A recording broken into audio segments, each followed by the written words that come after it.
సామెతలు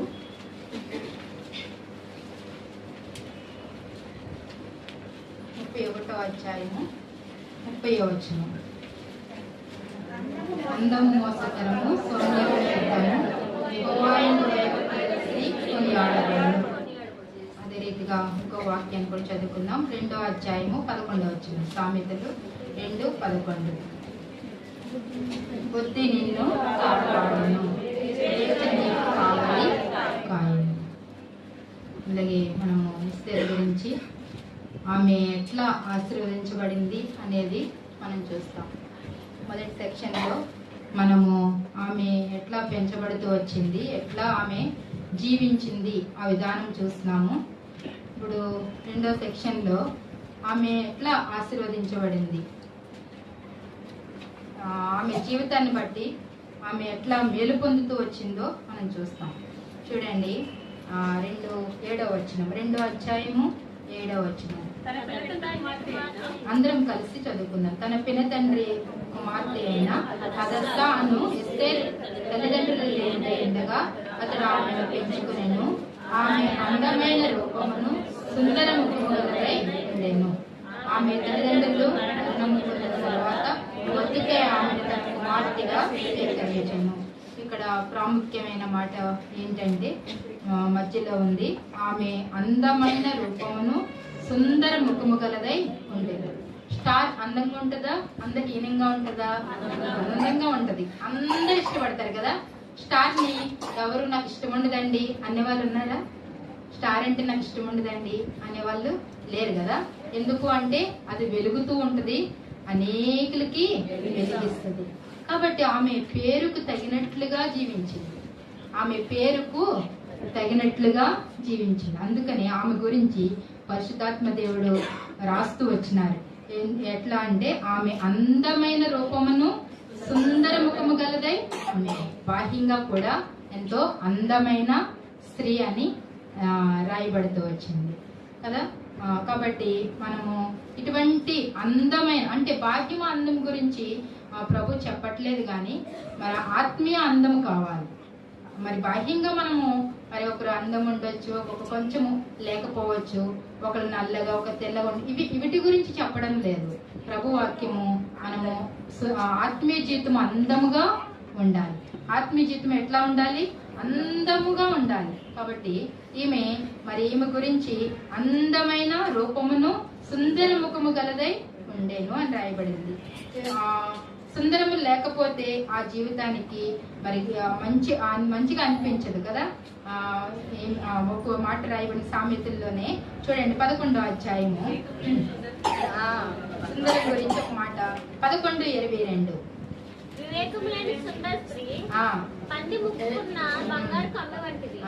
పంది ముక్కునున్న బంగారం కమ్మి ఆ పంది ముక్కును పెడితే ఎట్లా ఉంటది? మురుకయ్యి బురదయ్యి దాని వాల్యూ చక్కగా చెప్పింది ఏమక్క. మరి దాని వాల్యూ ఉండదు. వివేకం లేని స్త్రీల వల్లే మనం ఉండకూడదు. వివేకం లేని స్త్రీల వల్లే ఉంటే మన జీవితం ఎట్లా ఉన్నట్టు? పంది ముక్కున కమ్మి ఉన్నట్లుగా ఉంటది మన జీవితం కదా. కాబట్టి వివేకం లేని స్త్రీలంగా మనము ఉండకూడదు. సుందరమును అందము గలవరంగా ఉండాలి ఆత్మీయ జీవితంలో. మరి చూడండి, 2వ అధ్యాయంలోనే 9వ వచనం. చిన్నది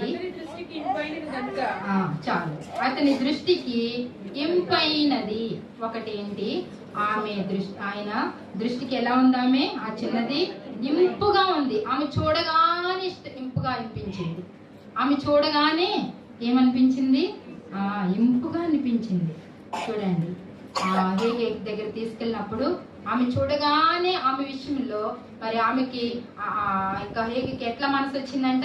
ఇంపుగా కనిపించిందంట. ఇంపు, అబ్బా ఎంత బాగుంది ఎస్తేరు, అబ్బా ఎంత ఇంపుగా అనిపించింది కదా. మనము కూడా అట్లా ఉండాలి. అట్లా జీవిస్తే మనము ఎదురువారు మనల్ని చూచినప్పుడు ఎంత మంచి వాళ్ళండి అనిపించుకోవాలి. ఇప్పుడు కూడా చెడ్డ పేరు అనేది మనము తెచ్చుకోకూడదు. అట్లా ఎస్తేరు చూసినప్పుడు ఇంపుగా అనిపించింది. 18వ అధ్యాయము కీర్తనలు 18వ అధ్యాయము 23వ వచనం. శ్వాసక్రియలు నేను చేయవలకుంటుని ఆయన దృష్టికి నేను యథార్థుడనైతిని. దావీదు చెప్తున్నాడు, ఆయన దృష్టికి ఎలా ఉన్నాడు? యథార్థంగా ఉన్నాడు. మనము కూడా యథార్థంగా ఉంటే, ఇష్టంగా ఉంటే మనం ఏమవుతాము? ఎదరవారికి ఇంపైన వారంగా ఉంటాం. ఇంపైన వారంగా ఉంటాం. ఎట్లా ఉందంటే ఇంపుగా ఉంది. ఆమెను చూచినప్పుడు ఇంపైనదిగా కనిపించింది. మన ఆత్మీయ జీవితము ప్రభు చూచినప్పుడు ఎట్లా ఉండాలి? ఇంపుగా ఉండాలి. ఆయనకి ఇష్టంగా ఉండాలి. ఇప్పుడు ఇంకొక మాట చదువుతాము. అపోస్తలుల కార్యాలు 13వ అధ్యాయము 22వ వచనం. అపోస్తలుల కార్యాలు 13వ అధ్యాయము. తరువాత తొలగించి దావీదును వారికి రాజుగా ఏర్పరచెను. మరియు ఆయన, నేను యెషయి కుమారుడైన దావీదును కనుగొంటిని, అతడు నా ఇష్టానుసారుడైన మనుష్యుడు, నా ఉద్దేశములన్నీ నెరవేర్చినని చెప్పి అతను చూచి, ఎట్లా దావీదు కూడా ఎట్లా ఉంది? నా ఇష్టానుసారుడైన మనుష్యుడు. ఎప్పుడు చెప్పగలుగుతాం? నాకు చాలా ఇష్టం అండి అక్క అంటాం. ఎప్పుడు చెప్పగలుగుతాము? ఆమెకి ఇష్టంగా మనం జీవించినప్పుడు కదా. పుట్టినే చెప్తారా ఎవరైనా? వాళ్ళకి ఇష్టంగా మనం ఉన్నప్పుడు, వాళ్ళు మనకి ఇష్టంగా ఉన్నప్పుడు, ఒక అండర్స్టాండింగ్ వాళ్ళకి వచ్చినప్పుడు ఏం చెప్తారు వాళ్ళు? ఈమె చాలా మంచిది, నాకు ఇష్టము ఈమె అంటారు కదా. ప్రభు కూడా మనల్ని ఏం చెప్పాలి? మనల్ని చూచినప్పుడు ఈమె ఇంపైనది అని చెప్పాలి. అట్లా చెప్పకపోతే, ప్రభు మనల్ని చూసినప్పుడు అట్లా చెప్పకపోతే మన ఆత్మీయ జీవితం వ్యర్థమే. మనం ఎంత మరి దేవుని కొరకు ఎట్లా జీవించినా నాకు ఇష్టము లేదు అన్నారనుకోండి. మీరు అన్నారు కదా కొంతమందిని, స్త్రీలను ఏమన్నారైనా? మీరెవరో నాకు తెలియదు అని చెప్పారు. మీరెవరో నాకు తెలీదు అని చెప్తూ వచ్చారు. చూడండి, మన క్రైస్తవ జీవితము ప్రభుకి ఎలా ఉండాలి? ఇంపైనదిగా ఉండాలి. ఆయన మనల్ని చూచినప్పుడు ఈమె ఎంత ఇంపుగా ఉంది అని చెప్పాలి. అట్లా చెప్పకపోతే ఒక దినం వస్తుంది మనం విడవబడతాం. ఒక దినం వస్తుంది మీరు ఎవరో నాకు తెలియదు అంటే మనం ఏమైపోతాము? విడవబడతాం. కాబట్టి మనము ఎట్లా ఉన్నాము? ప్రభుకి దృష్టికి ఎక్కువగా ఉన్నామా అనేది మనం గ్రహించుకోవాలి. దావీదు గురించి రాయబడిన మాట ఏంటంటే, నా ఇష్టానుసరుడైన పరిశుద్ధాత్మ దేవుడు సాక్ష్యం ఇస్తున్నాడు, నా ఇష్టానుసరుడైన మనుషుడు. అంతేకాదు నా ఉద్దేశాలన్నీ కూడా నెరవేర్చేవాడంట. ప్రభు ఉద్దేశాలు మనం నెరవేర్స్తే మనం కూడా ఏమైపోతాం? ప్రభుకి ఇష్టమైపోతాం. నా ఇష్టానుసరమైన అక్క, నా ఇష్టానుసరమైన చెల్లి అని ప్రభు చెప్తారు. కాబట్టి ఈమె ఎస్తేరు ఎలా ఉంది? ఆయనకి ఇంపైనదిగా ఇంపైంది. ఆమె ఆత్మీయ జీవితాన్ని బట్టి, ఆమె భయభక్తులను బట్టి, ఆమె పెంపకాన్ని బట్టి ఆమె ఏమైపోయింది? చూసినప్పుడు ఇంపుగా అయిపోయింది. చూడండి, ముందుకు వెళ్దాం. 2వ అధ్యాయంలో 9వ వచనంలోనే రాయబడింది. ఇంకా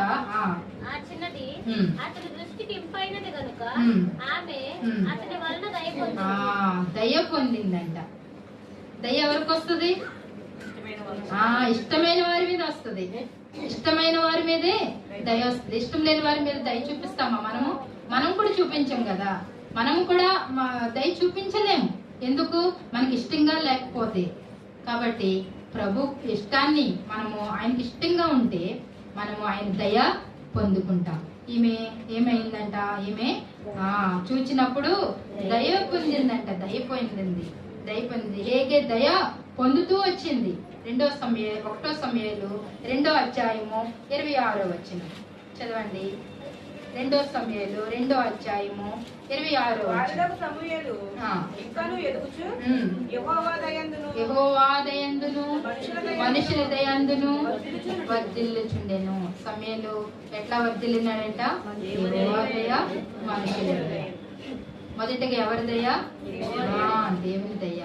మన తర్వాత మనుషుల దయ. మనము కూడా ఈ దయను సంపాదించుకునే వారంగా ఉండాలి. హేగే ఈ దయ సంపాదించుకుంది. హేగే ఇంపైన జీవితం ఆమె జీవించింది కాబట్టి ఆమె ఇంపుగా చేయబడతా వచ్చింది. అంతేకాదు ఆమె చూచినప్పుడు ఏమొచ్చింది? హేగేకి దయ పొందిందండి, దయ పుట్టింది. ఆమె ఎడల దయ చూపిస్తా వచ్చినాడు. అలాగే లూకాసు వార్త 22 అధ్యాయము 52. లూకాసు వార్త 2వ అధ్యాయము 52. వయసునందును దేవుని దయాందును మనుషుల దయాందును వర్ధిల్లుచుండెను. ప్రభువే ఏం చేస్తున్నారంట? మనుషుల దయ, దేవుని దయ. ఆయనే పొందుకుంటే మనమే పాటి వాళ్ళం.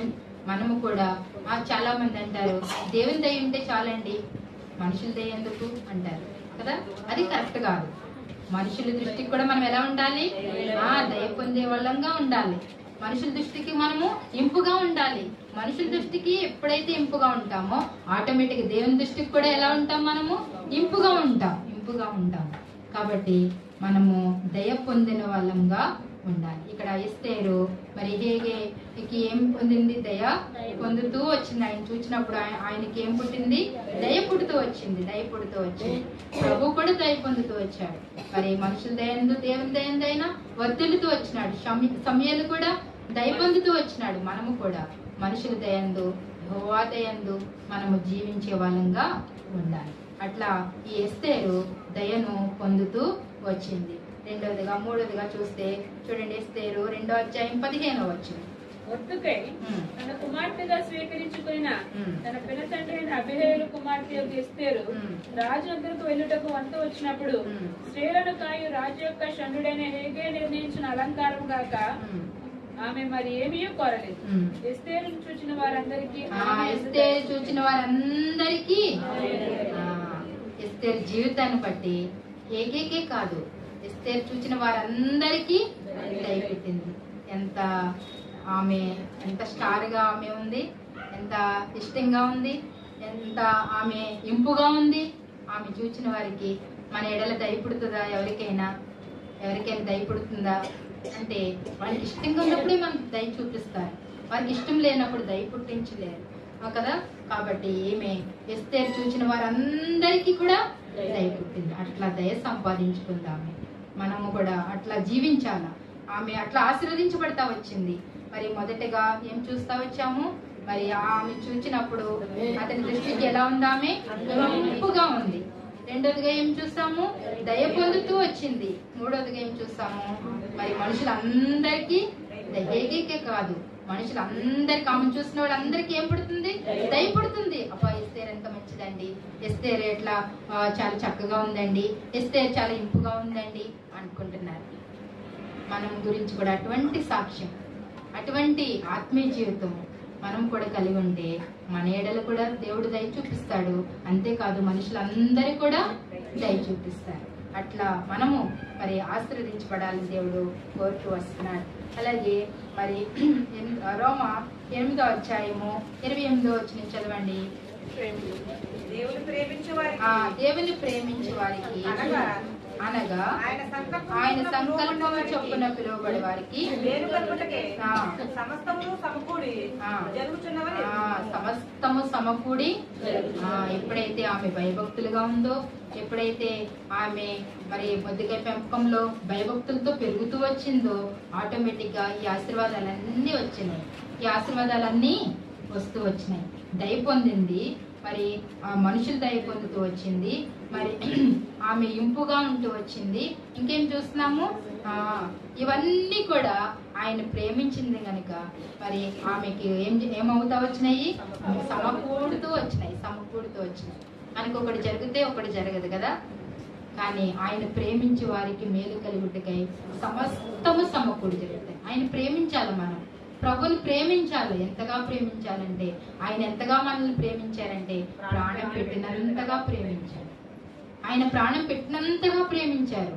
మనం ఎంతగా ప్రేమిస్తున్నాం ప్రభుని, ఎంతగా ప్రభుని ప్రేమిస్తున్నాం మనం గమనించుకుందాం. ఒకసారి ఆలోచన చేద్దాం. ఎంతగా ప్రభుని ప్రేమిస్తున్నాం, ఎంతగా ప్రభుని మరి సేవిస్తున్నాం, ఎంతగా ప్రభుని ఆరాధిస్తున్నాం, ఎంతగా ప్రభుని కార్యాలు చేస్తున్నాం, ఎంతగా ఆయన ప్రేమించడం అంటే ఏంటి? ఆయన ప్రేమించడం అంటే ఆయన ఆజ్ఞలు అనుసరించితే ఆయన ప్రేమించుట. అట్లా మనము జీవించే వారంగా ఉండాలన్నమాట. ఎంతగా మనం ప్రభుని ప్రేమిస్తామో అంతగా కూడా ఆయన ప్రేమించే వారికి మేలు కలుగుటకై సమస్తము సమకూడి జరిగిస్తారు. మనం జరిగించుకో అవసరం లేదు, ప్రభువే జరిగిస్తారు. ఏదైనా ఒక పని ఉందనుకోండి, మనం ఏం చేస్తాం, చాలా టెన్షన్ పడతాం కదా, చాలా ఆలోచన చేస్తాం. మరి చాలా విధాలుగా మనము ఆలోచన చేసి మరి ఒక్కొక్కసారి కృంగిపోతూ ఉంటాం. కానీ ఆయనకు అప్పగించుకున్నప్పుడు, ఆయన ప్రేమించినప్పుడు మన కొరకు ఏం చేస్తారు, ఆయన సమస్తము సమకూడి జరిగిస్తారు. ఏదైనా సరే అదే ఆయనకు అసాధ్యమైనది ఏది కూడా లేదు. ఆయనకు అసాధ్యమైనది ఏది, సమస్తము సాధ్యమే. కాబట్టి మనము ఆయన ప్రేమించే వారంగా ఉండాలి. ఎప్పుడైతే అట్లా ఎస్తేరు జీవిస్తా వచ్చిందో, మరి ఈ ఆశీర్వాదాలన్నీ కూడా పొందుతూ వచ్చింది. మొదటగా ఇంపుగా ఉంది, రెండోదిగా మరి హేగే దయ పొందుతూ వచ్చింది, మూడోదిగా ఏం చూస్తాం, ప్రజలందరి దయ పొందింది, నాలుగోదిగా ఏం చూస్తాము, ఆమె స్త్రీలందరికంటే రాజు ఏం చేస్తున్నాడు, ఎస్తేరుని ప్రేమించినాడు. స్త్రీలందరూ చాలా మంది ఉన్నారు అక్కడ, చాలా మంది వచ్చారు. ఎంతగా సిద్ధపడ్డారంటే 1 year సిద్ధపడ్డారు వాళ్ళు రాజు దగ్గరికి రావడానికి. ఎట్లా సిద్ధపడ్డారంటే 1 year. మనం ఏం చేస్తాం, ఒక పావు గంటలో సిద్ధపడిపోతాం కదా, గబగబ సారీ కట్టుకుని గబగబ చదువుకుంటే అయిపోయింది కదా. ఇంకా కొంచెం అలంకరించుకునే వాళ్ళకి కొంచెం టైం పడుద్దేమో, కానీ మరి అంత ఇక్కడ రాజు దగ్గరికి వెళ్ళడానికి ఎంత సిద్ధపడ్డారు వాళ్ళు, సంవత్సరం సిద్ధపడ్డారంట. ఆయా రకాల ఆభరణాలతో, ఆయా రకాల గోపరాసిన తైరాలతో, రకరకాల సుగంధ ద్రవ్యాలతో, అట్లా ఎంతగా సిద్ధపడ్డారు వాళ్ళు. ఈవెన్ రాజు దగ్గరికి ఎంత సిద్ధపడితే ప్రభు దగ్గరికి వెళ్ళడానికి, ఆ పరమరాజు దగ్గరికి వెళ్ళడానికి, ఆ పరలోకపు తండ్రి దగ్గరికి వెళ్ళడానికి మనం ఎంత సిద్ధపడాలి కదా. కాబట్టి మనం కూడా అట్లా సిద్ధపడాలని దేవుడు జ్ఞాపకం చేస్తున్నాడు. సామాన్యమైన విషయం కాదు. పరలోక రాజ్యంలో ప్రభుతో ఉండాలంటే, ఆ ప్రభుని ఎదుర్కోవాలంటే అది సామాన్యమైన విషయం ఏమీ కాదు. ఏదో ఆదివారం వచ్చి ఏదో కానుకేసేసి, ఏదో తండ్రి పోవా ఆమెనేసి ఇంకా అట్లా చేసేసి వెళ్ళిపోతే పరలోక రాజ్యం మనం స్వతంత్రించుకోలేము. ఎస్తేరు వల్లే ఆయన నిర్ణయానికి, ఆయన ఆజ్ఞలకి, ఆయనకే మనం అప్పగించుకున్నప్పుడు మనం ఆ యొక్క పరలోక పట్టణాన్ని స్వతంత్రించుకోగలుగుతాం. రాజు దగ్గరికి వెళ్ళడానికి 1 year సిద్ధపడితే ఆ పరలోకపు రాజు దగ్గరికి వెళ్ళడానికి మనం ఎంత సిద్ధపడాలి. సిద్ధపాటు లేకపోతే మనము ప్రభుని ఎదుర్కోలేము. ఏదో చాలా మంది టైం పాస్ గా వచ్చేసి వెళ్ళిపోతున్నారు. చాలా మంది మరి దేవుని ఇంటికి ఎట్లా అంటే ఏదో ఆదివారం వెళ్ళాలి కదా అని వెళ్ళడం, ఏదో రావాలి కదా అని అమ్మో అన్నయ్యం అనుకుంటారు, అటెండెన్స్ వేయించుకోవడానికి కదా. అట్లా కాదు. మన ఆత్మీయ జీవితం ఎట్లా ఉంది, మనం ఇక్కడ చేరొచ్చిన వారము మనం సిద్ధపడుతున్నామా ప్రభు కొరకు, ఆ రాజు కొరకు. ఆ స్త్రీలు ఎంతగా సిద్ధపడ్డారంటే మరి 1 year సిద్ధపడ్డారు, రకరకాలుగా సిద్ధపడ్డారు. కానీ మరి అందరు లైన్గా వస్తున్నారు ఒకరి తర్వాత ఒకరు. కానీ ఎవరు ఆశీర్వాదం పొందుతూ వచ్చారు చూడండి. ఎస్తేరు 17వ వచనంలో ఉంది కదా, స్త్రీలందరికంటే రాజు ఎస్తేరును ప్రేమించాడు. ఎప్పుడైతే ఆ ఆత్మకు, ఆ పరిశుద్ధ ఆత్మకు అప్పగించుకుంటూ వచ్చిందో, ఆ హేగేకు అప్పగించుకుంటూ వచ్చిందో, ఆమె చక్కని రీతిలో ఆ పరిశుద్ధాత్మ దేవుడు సిద్ధపరుస్తా వచ్చాడు. మనం కూడా ప్రభుకు అప్పగించుకున్నప్పుడు మనల్ని సిద్ధపరుస్తాడు. ఎట్లా సిద్ధపడాలో మనకి తెలియదు, ఎట్లా జీవించాలో మనకు తెలియదు. కానీ ప్రభువుకు అప్పగించుకున్నప్పుడు ప్రభువే మనల్ని ఏం చేస్తారైనా సిద్ధపరుస్తారు. కాబట్టి మరి ఎస్తేరు స్త్రీలందరికంటే ఎస్తేరుని ఏం చేస్తున్నాడు, రాజు ప్రేమించాడు. ప్రేమించడమే కాదు, ఆమెకి ఏం చూపించినాడు, చూపించాడు. ఎప్పుడైతే అట్లా చూపించాడో ఆమె ఏమైపోయింది, రాణిగా చేయబడింది. రాణిగా చేయబడ్డం మాటలా. చాలా మంది ఉన్నారు కదా అక్కడ, చాలా మంది అర్హులు ఉన్నారు, చాలా మంది యోగ్యులు ఉన్నారు, చాలా మంది ఉన్నతమైన వారు ఉన్నారు, చాలా మంది అందచందాలు కలిగిన వారు ఉన్నారు. కానీ ఎస్తేరుని ఎందుకు నిర్ణయించుకున్నాడు రాజు? ఎస్తేరులో ఆత్మీయ జీవితము ఎంతో, ఆమె గురించి రాయబడింది కదా, అందమును సుందర ముఖము గలదై. దేవుని విషయంలో అటువంటి అందము కలిగిన వారంగా, అటువంటి సుందరమైనటువంటి ముఖము కలిగిన వారంగా మనము జీవించాలని ప్రభు జ్ఞాపకం చేస్తున్నాడు. మనము చూస్తే 4వదిగా స్త్రీలందరికంటే రాజు ఎస్తేరుని ప్రేమించినాడు. మనము కూడా ప్రభుని ప్రేమించాలి. ప్రభుని ప్రేమించే వారికి ఆయన ఏమి కొత్త చేయడండి. సామెతలు చూద్దాం, చూడండి 8వ అధ్యాయము 21వ వచనం. సామెతలు 8వ అధ్యాయము 21. నన్ను ప్రేమించి వారిని ఆస్తి కర్తలుగా, ఎవరిని ప్రేమించిన వారిని? ఆయన్ని ప్రేమిస్తే మనం ఏమైపోతాము? ఆస్తి కర్తలైపోతాం. ఆస్తికి కర్తలైపోతాం. ఏ ఆస్తికి? ఆ పరలోక పట్టణానికి, ఆస్తికి, ఆ పరలోకానికి మనం ఏమైపోతాం? కర్తలమైపోతాం. కాబట్టి మనము ఆ రీతిగా సిద్ధపడాలి. అట్లా సిద్ధపడితే ప్రభు కొరకు, ఆ రాజు కొరకు ఈ రాణి ఎట్లా సిద్ధపడుతూ వచ్చిందో, ఆయన్ని ఎదుర్కొంటూ వచ్చింది, రాణిగా చేయబడతా వచ్చింది. చాలా మంది ఉన్నారు అక్కడ అంతఃపురానికి, రాజకుమార్తెలు వచ్చారు. కానీ ఎవరు కోరుకోలేదు, ఎవరిని కూడా కోరుకోలేదు. ఆయన ఎస్తేర్నే కోరుకుంటూ వచ్చినాడు. చివరిగా చూస్తాం, చూడండి 17వ వచనం 2వ అధ్యాయము. స్త్రీలందరికంటే రాజు ఎస్తేరును ప్రేమించెను, కన్యలందరికంటే ఆమెను అతని వల్ల దయదాక్షిణ్యము పొందెను. అతడు రాజు కిరీటం ఆమె తల మీద ఉంచి ఆమెను వస్తీకి బదులుగా రాణిగా నియమించెను. వస్తీకి బదులుగా రాణిగా ఆమె మరి ఆహ్వానించడమే కాదు, ప్రేమించడమే కాదు, రాణిగా నియమిస్తా వచ్చాడు. మనము కూడా ఒక దినాన్ని రాణిలుగా చేయబోతాం. ఎప్పుడు? ఎస్తేరు వల్లే జీవించినప్పుడు, ఎస్తేరు వల్లే మనం నడుచుకున్నప్పుడు, ఎస్తేరు వల్లే భయభక్తులుగా ఉన్నప్పుడు, ఎస్తేరు వల్లే మనము పరిశుద్ధాత్మ దేవునికి అప్పగించుకున్నప్పుడు మనం కూడా ఒక దినాన్ని ఏమవుతాము? రాణిగా చేయబడతాం. ప్రభు వారి పిలిచి ఏం చేస్తాడు? మనకి కిరీటం పెడతాడు. కిరీటం దేనికి గుర్తు? రాణిగా గుర్తు. కిరీటం. అందుకనే పౌలు అంటాడు కదా, నా కొరకు ఏముంది? నీతి కిరీటం ఉంది అంటాడు. చూడండి, మనము కూడా మరి ఆ నీతి కిరీటాన్ని, ఆ యొక్క గొప్ప కిరీటాన్ని, ఆ యొక్క రాణి కిరీటాన్ని మనం పొందాలంటే ఎస్తేరు వల్లే మనము జీవించాలి. చూడండి 1వ అధ్యాయం 19వ వచనంలో ఎస్తేరు లాస్ట్ మాట, వస్తీ కంటే యోగ్యురాలిని రాణిగా తాము చేయవలెనని. వస్తీ కంటే ఎస్తేరు ఏమైంది? యోగ్యురాలుగా చేయబడతారు. యోగ్యురాలు, ఆమె రాణిగా పొందడానికి యోగ్యురాలుగా ఉంటూ వచ్చింది. ఆ యొక్క మరి ప్లేస్ ని పోగొట్టుకుంది ఎవరు? వస్తీ. ఎందుకు? చిన్న విషయానికి లోబడకపోవడం బట్టి కదా, ఆ నిర్ణయానికి ఆమె రాకపోవడం బట్టి, ఇంకేం చూస్తాము? ఆమెలో అవిధేయతను బట్టి ఇంకేం చూస్తాము? రాజాజ్ఞను త్రోసివేయడం బట్టి ఏమైపోయింది? ఆమె ఆ యొక్క ప్లేస్ ని పోగొట్టుకుంది. ఎవరు? ఆ ప్లేస్ ని సంపాదించుకుంది ఎవరు? ఎస్తేరు. అందుకనే ఆమె స్టార్ గా వెలువబడింది కదా. ఎస్తేరు ఒక స్టార్ గా వెలుగుతూ వచ్చింది. ఆనాడు వెలగడం కాదు, ఈనాడు కూడా పెనియల్లో మనం చెప్పుకుంటున్నామంటే ఆమె స్టార్ జీవితాన్ని బట్టి. కాబట్టి అటువంటి వెలుగైన మనం వెలగాలి. అనేకుల్ని మనం ఏం చేయాలి? వెలిగించాలి. ఏదో క్రిస్మస్ చేసుకోవడం మంచిదే, ప్రభు మన కొరకు పుట్టినారు మంచిదే, కానీ మన జీవితాల్లో స్టార్ గా వెలగాలి. ఆ రీతిగా మరి ఎస్తేరు వల్లే మనము కూడా మరి ఆశీర్వాదాలు ఎస్తేరు ఎట్లా పొందుతూ వచ్చిందో మనము కూడా పొందాలని దేవుడు మనకి జ్ఞాపకం చేస్తా వస్తున్నాడు. యోగ్యురాలు తన పెనిమిటికి 12వ అధ్యాయం 4వ వచనంలో సామెతలు యోగ్యురాలు ఏంటంట? తన పెనిమిటికి కిరీటం. మన భర్తలకి ఎలా ఉండాలి? మనము కిరీటాలుగా ఉండాలి. కిరీటాలు పైన పెట్టుకుంటారు, కింద పెట్టుకుంటారా? పైన పెట్టుకుంటారు. పైన పెట్టుకుంటే అందరికీ కనిపిస్తుంది. మనం ఎలా ఉండాలి?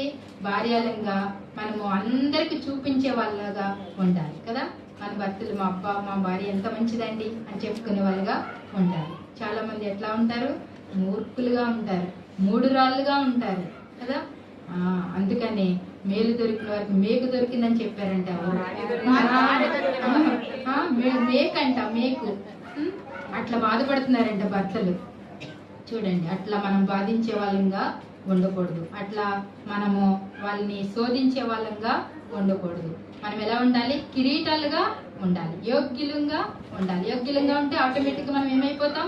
కిరీటం అయిపోతాం. ఆ రీతిగా మరి ఎస్తేరు కిరీటంగా ఆమె ఉంటూ వచ్చింది, ఒక స్టార్ గా ఆమె వెలుగుతూ వచ్చింది. కాబట్టి ఎస్తేరు జ్ఞాపకం చేసుకుందాం. ఒకటి ఎట్లా ఉందామె అతని దృష్టికి ఇంపుగా ఉంది. మన జీవితాలు ఇంపుగా ఉండాలి, దేవుని దృష్టికి ఇంపుగా ఉండాలి. రెండవది దయ పొందుతూ వచ్చింది. మనం కూడా దయ సంపాదించుకునే వాళ్ళంగా ఉండాలి. అట్లా ఆమె దయ పొందుతూ వచ్చింది. మూడవదిగా మనం చూస్తే మనుషులందరికీ ఆమె దయ పుట్టింది, మనుషులందరికీ. తర్వాత నాలుగోదిగా ఆమె స్త్రీలందరికంటే ఎస్తేరును ప్రేమించారు. తర్వాత ఆమె ఎస్తేరు 2:15 రాణిగా నియమించబడుతూ వచ్చింది, ఆమె యోగ్యురాలుగా చేయబడుతూ వచ్చింది. దేవుడు మనకి కూడా ఈ ఆశీర్వాదాలు ఇచ్చి మనము కూడా అటువంటి స్టార్లంగా, అటువంటి వెలుగైన జీవితము జీవించే వారంగా మనము కూడా మన పెనిమిటిలకి, మరి ఆ కుటుంబానికి, మన యొక్క సంఘానికి ఎలా ఉండాలి? యోగ్యులంగా ఉండాలి. యోగ్యులంగా ఉంటే ఎంత సంతోషం, ఆ సంఘం ఎంత బాగుంటది, ఆ యొక్క కుటుంబం ఎంత బాగుంటది యోగ్యులంగా ఉంటే. అట్లా మన కుటుంబాలు కట్టుకుందాం గాక. ఆ రీతిగా ప్రభువు ఎస్తేరు వలె మనం కూడా జీవించడం గాక. మొదటి సెక్షన్ లో ఏం చూస్తున్నాము?